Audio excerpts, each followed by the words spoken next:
Hello from Yerevan, Armenia.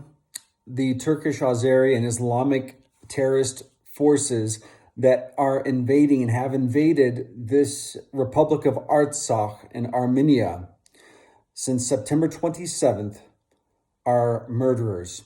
And they are committing war crimes, and the world needs to know about it. I'm going to give you a few examples of what they have done. I'm going to show some pictures. I have some friends that were just on the front line, and they're reporting, they're reporters, and I'm going to begin to just give you a few things of what's been happening, but in summary view. And this is for my American friends that live in Arkansas and Texas and Georgia and places where you don't know what's going on, but you guys know that I live here.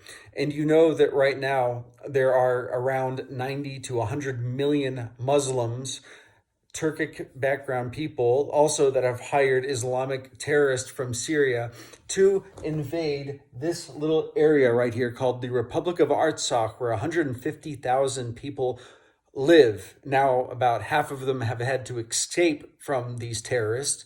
But this is happening. This is an unjust war. The Bible talks about unjust war. In fact, it says in the book of Amos, as I was reading that today, I was thinking to myself, boy, the Azeris and the Turks remind me of the Ammonites. It says right here, it says in chapter 1, it says, starting verse 13, that for 3 transgressions of the people of Ammon and for 4, I will not turn away its punishment. It says here, I will, because they ripped open the women with child in Gilead, that they might enlarge their territory. But I will rekindle a fire in the wall of Rabbah, and it shall devour its palaces. And he goes on. The Azeris are majority Muslim, and they're backed by Turkey, majority Muslim, and they're hiring Islamic terrorists, all Muslim, and they are attacking 150,000 people in a territory that they claim is theirs. There's no Azeris living in this territory, no Muslims living in this territory. These are Christian background people and ethnically Armenians living here. But because of pride, greed, murder, whatever reason, these people have decided to take their tanks, their missiles, and their airplanes and their soldiers and go in and terrorize this land. And the Armenian people are defending their land, and they're not giving an inch of their land to these people. So my friend that was just out there, his name's Chuck Holton, and he's a reporter with CBN. He posted this recently when he was out there, and here he is. He took this picture of this woman right here, this old grandma. And it says here that only this woman and her 2 of her neighbors decided not to flee their village that they were at there in Artsakh. They're older, elderly people. And it says the Azeris captured this village, and she watched as they executed her friends, beheading one and shooting the other. She escaped with the clothes that she wore, and now is taking shelter in a cellar in Stepanakert. That's the capital of that region. And she's with 11 other strangers. You know, I was thinking about that woman and what she had to see. And beheading, I have a video about beheading. Now, Muslims love to behead. They just did this in France. They just attacked another mosque. This is happening often. And I'm not saying all Muslims are terrorists. Don't get me wrong. I studied Islam academically. I have a master's degree in it. I've got another master's degree in religion, and I have a doctorate, PhD in intercultural studies. I've studied these things, and I know that not all Muslims are terrorists. I do. I'd say the majority are not terrorists, but I would say that Islam does teach terrorism. Now, people can argue with me. That's a different subject, but I would say the primary sources of Islam are really guidebooks, handbooks for terrorism, and how to kill the infidel and so forth. And it even tells about striking the head off. I have a video about that. Now, if Muslims watching, you don't like that and you think that's not what your religion teaches, that's great. I'm glad you think it doesn't teach that. Keep going. Please keep thinking that and try to be peaceful and live like Christians. Steal from the Christian worldview because it's peaceful. And in fact, I challenge you to read the Bible, but that's another subject. So I think about my grandmother. I just spoke with her. She's in her 90s. And I just think to myself, I would hate for my grandmother had to go live something like that. But that's what's happening right now. in that area. There's another report. This poor lady right here was captured. Another old Armenian woman captured in this region by the Azeris, and they made her make a video. And she also had to. Says they didn't feed her. They treated her like a dog. They basically they found out that they beheaded the other captives that she was with at the time as well. Let's go on to another piece of things. This is a real nice guy. Another nice guy named Nurlan Ibrahimov. So this guy right here is the Azerbaijani football club representative. I don't know who he is, but basically this is what he's saying. He says that we Azerbaijanis must kill all Armenians, children, women, and the elderly. We need to kill them without making a distinction. No regrets, no compassion. If we don't kill them, they will kill us and our children. That's what he wrote on Facebook on October 31st on 2020. And that's what we basically have seen they're doing. There was a first genocide. I hate to say first because that implies that there could be and might be a second. And that's what the fear is, because Turkey and has basically, Tayyip Erdogan has alluded to that and said that we need to finish off these leftovers of the sword and finish what our forefathers have started. And that was the Armenian genocide and back in 1915, finishing up until 1923. But this is what the Turks did. They hired lots of Syrian Islamic terrorists, and they sent them to fight. Now, Armenia now has captured some of them, and now they're confessing what they're doing on video, how much they were paid, why they were coming. Here's a guy right here. Let's take this terrorist right here. He was promised $2,000 a month salary, and he got and he was promised, and this is in his confession video, $100 to cut off every Kafir head. Yep, and let me just go to another one here. This is another terrorist that was caught, and they give his name, Ahmed Mohammed al-Shakir, whatever. He's from Syria. And again, there are many of these things. These guys are coming in for the purpose to be to do these awful things.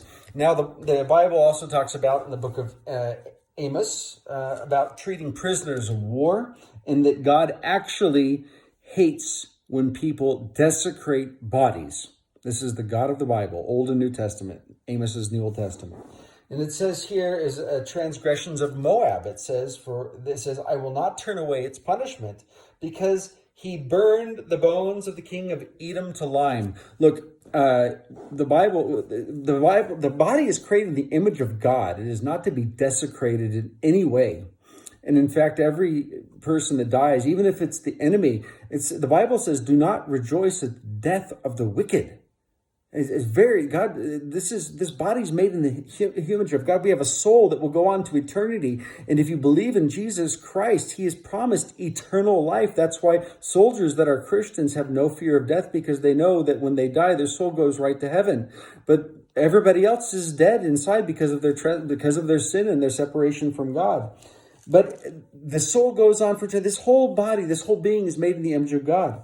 And here, God is condemning them because they burned even the bones. That was like extra vengeance. He's like, we're mad at these people, so let's just even do more. Let's desecrate the bodies, and let's do more. So here, it also talks. Oh, I'm sorry, that was in chapter 2, by the way, starting in verse 1. Chapter 1 of Amos talks about Damascus and its sins and why God was going to punish them. It says, because they have threshed Gilead with implements of iron. They took these rakes and they went over the dead bodies and ground the bodies up, because again, they're trying to desecrate the bodies. I have a lot of people sending me some really bad videos, and I try not to watch them all because there's some really bad things. And I'm not going to let you guys see all this stuff, but I just, there's some bodies there's some people, and there's some Azeris doing some really gross things, and they're talking about it, and they're saying, let's cut his finger, let's do this, let's do that. This stuff is out, it's everywhere.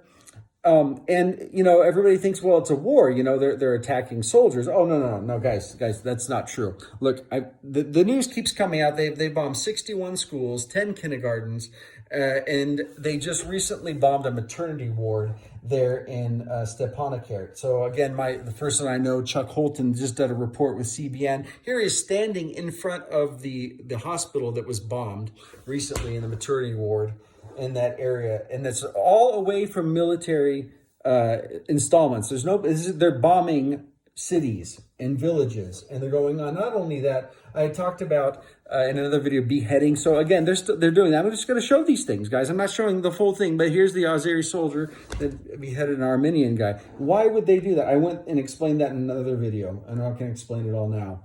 And they're even using it's called white phosphorus bombs to completely destroy and burn out entire forest in as well. So that's a war crime to use those types of chemicals.